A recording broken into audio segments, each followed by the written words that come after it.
What's going on, guys? Coach Vic here. Welcome to another video. Today, as you can see, I'm in my home and I'm going to be showing a video for you talking about the back hip and the rear leg in the swing. Let's get into it.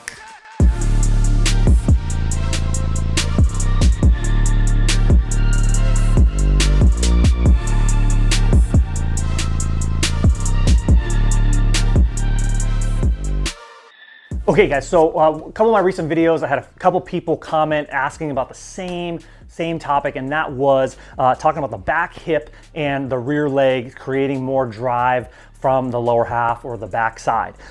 One of the ways I describe this with my players, my hitters, is understanding positioning, okay? If we can get into a good position, a more efficient, effective position, then we're gonna be better off once we make our move or once we pull the trigger to swing the bat. So that is a big, huge piece of this puzzle that we need to remember and keep in mind, is that where I'm at in my swing, the position that my body is in, when my brain says, go, swing the bat, is critical, okay? So yes, it's good to like get into a good launch. It's good to have like a good loading mechanism and whatnot. But where you are and the level of control that you are in of yourself, mentally and therefore physically, when your brain pulls the trigger to swing, is absolutely vital to being a consistent hitter and being able to consistently put good swings on the ball, as well as swings that are going to actually produce and give you the output that you're looking for and that you're capable of. One of the concepts is negative coil. Okay, so a negative coil, what does that mean? Or a negative load. It means that if we're going to go forward, we got to go back first. The old boxing analogy. I'm going to punch somebody and I'm going to really punch through them. I'm not just going to go like this, you know, unless you're Bruce Lee, of course. But I'm going to go back and then I'm going to boom, drive my energy forward through my target. So in the swing, and we can even talk about the upper body real quick too, because when we're going to load our body, we know our hips need to open at some point, right? They have to open. Okay, so that means that we have to have them coiled and loaded back so that they can open with speed and power. So same thing if you think of our upper body, like I think of our shoulders. Now I'll just talk about this for a second, but like your shoulders. We know, most people know, the shoulders have to have some tilt. It's just how it is. They have to have tilt so that we can get on plane with the pitch and stay through it. So we can't be swinging flat shoulders, because when we swing flat, we just come around the ball, okay? So having some tilt in the shoulders, so think about it that way. When I fire my swing, I need to have my back shoulder has to go down and create some tilt. That means that, okay, now I'm gonna load them the opposite. So there's our concept of the negative loading. And you're gonna hear a lot of good coaches out there that are teaching it the right way, and you watch countless major leaguers loading with that front shoulder lower than the back. Because once they fire, their back shoulder now goes lower than the front. So it's loading the different parts of your body and then being in control of those loads and being able to hold those loads or those coils, whichever term you prefer, when our brain makes a decision to swing, is absolutely huge. So that's my number one tip for the back, is understanding, getting into a good coil, okay, and being able to hold it until your brain says go. And the next thing is something to actually avoid. One of the things I see players do, a couple of my players recently, is they'll catch them at times and they're sitting really, really deep into their back leg. So they're really like squatting down. And I know what it is that they're trying to do. They're trying to use their legs and they're trying to get ready to hit. But what's happening, again, think about the negative load concept or the negative coil concept, is that if I'm loading down, if I'm going down, can you see this, my angle? If I'm going down into my back knee, I'm like squatting. And if I'm squatting, where am I loading? If I'm loading down, where am I gonna wanna go? Where's my energy wanna go? It's gonna wanna go up. So that's another tip, is making sure that your hitter is not sitting too much, because the more that you sit, it gets harder and harder to actually coil and then to actually be able to make a stride and be able to hold that coil. So it's not so much of a sit, it's a slight little bend. And so one way to think about this is to think about having a more vertical shin, lower leg, having a little bit more of a vertical lower leg, and not having the knees, not letting the knees go past the toes. If I'm letting the knees go past the toes, I'm squatting, sitting, I'm loading myself to jump up. I want to have a slight bend in the back knee, but keeping my knees over my laces, over my shoelaces. This will allow me to kind of have like a corkscrew into the ground and allows for me to anchor down. Another way to say it is anchor down that back heel into the ground.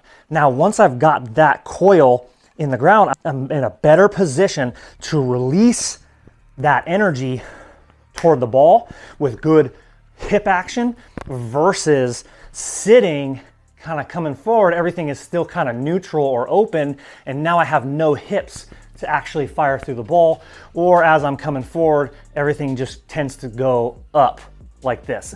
And that's of course going to create a lot of problems. Lots of things can go wrong. So, number one, learn to coil into this back hip. And so there's a couple drills that you could do.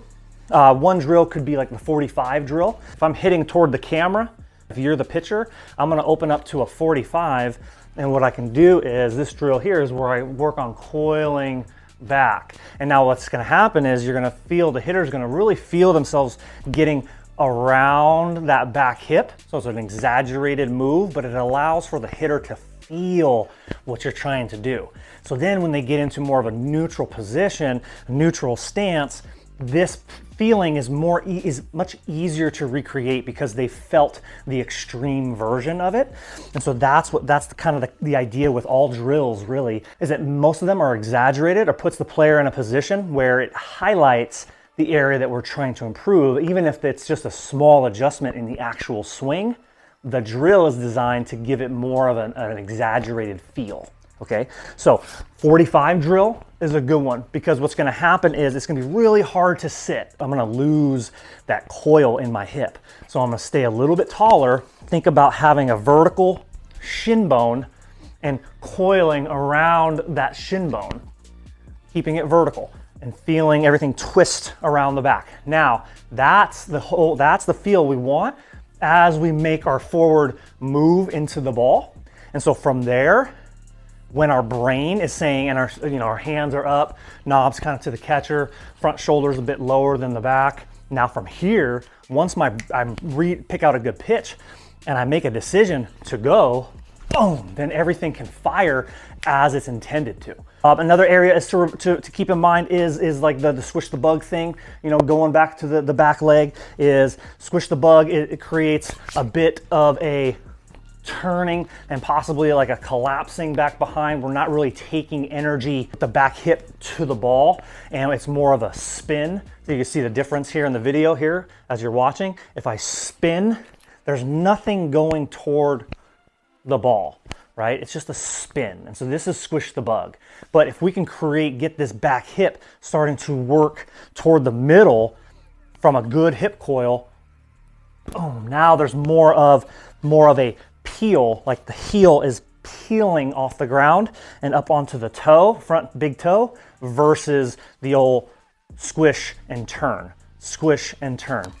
We want to avoid the squish the bug thing, okay?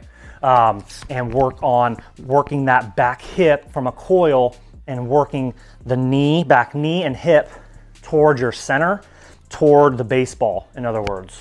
Boom, here. Okay, that's making sure that we're transferring that energy, boom, forward into the ball. Okay, again, so let's recap. So we want to get into a good coil position. We want to stay a little bit taller with our shin bone. Think about a tall shin bone, knees over the shoelaces, coiling, twisting around that back, getting into that hip is going to load you better for a forward hip rotation, more powerful hip rotation, and then not sit. Don't sit too much. Now again, like I said, you're gonna see guys like Juan Soto, very, very low in their stance, but again, the same thing is gonna apply because you're gonna see when they're low, their knee is actually, it's not necessarily like past the toe. They're still gonna be a little more vertical, almost as if they're doing like a deadlift. They're not letting everything go forward because once they start to go forward, they lose that heel connection in the ground.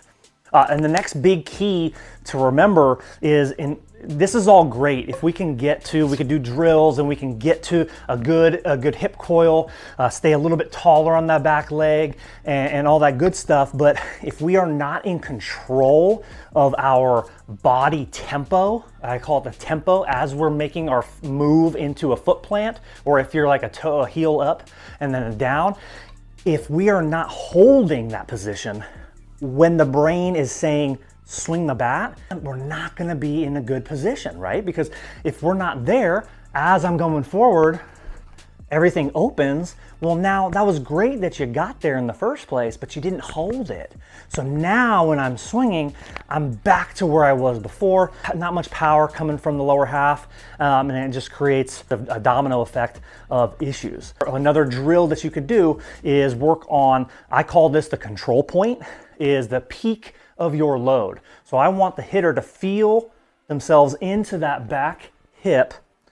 They could be up on a toe here to kind of simulate maybe like a leg kick, okay? And then from that leg kick position, they're going to nice and slow control that move forward. And this can be done with the tee.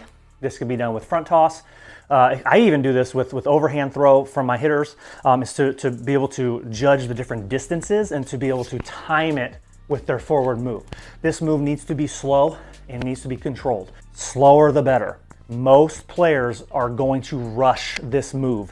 And when they rush this move, not in a good position to maximize their body.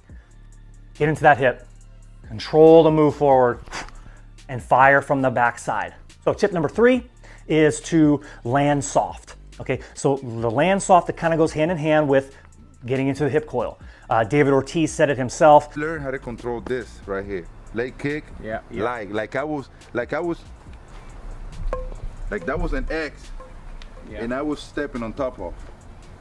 You don't want to crack it. No, you don't want to crack it. Yeah. Getting into his back leg and talking about like he's landing on an egg and he doesn't want to crush it. Just controlling that move forward allowed him to be more adjustable and be able to get to any pitch because he's staying back, controlling the move forward, and then being able to explode from that hip coil on time when he wants to.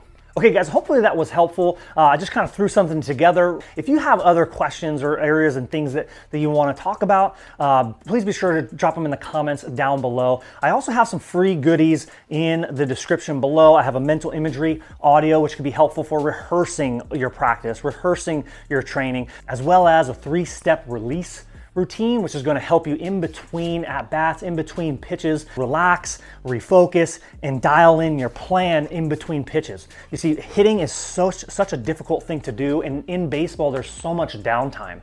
Think about it. Each play is like 2 to 3 seconds long, and everything in between is like 15, 20 seconds. It's like 5 to 6 times more time in between pitches than actual game action in a baseball game. Okay, so it's what you do with the time in between pitches that is going to be absolutely critical to you performing when the game is on.